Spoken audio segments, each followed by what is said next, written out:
és Deus fiel pra amar, obedecer e seguir, que nos faz feliz, que nos faz sonhar, chorar e até sorrir.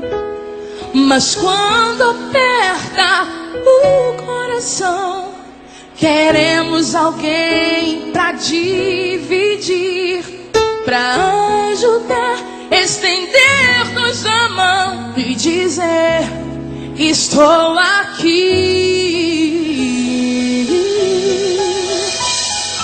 Quando um dia pedi a Deus um grande amigo sincero e te vi, e ele me indicou você, que era impossível pra mim.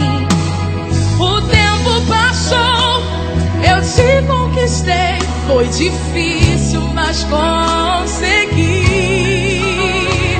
E hoje digo sem nada temer, você é a amiga que eu sempre quis. Você que tem sempre uma palavra amiga, você que me ajuda com o peso da cruz, você que chegou em minha vida quando eu pedia socorro a Jesus. Você nos momentos de grande aflição, você que conforta o meu coração.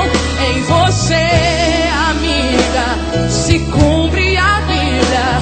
Existem amigos mais chegados.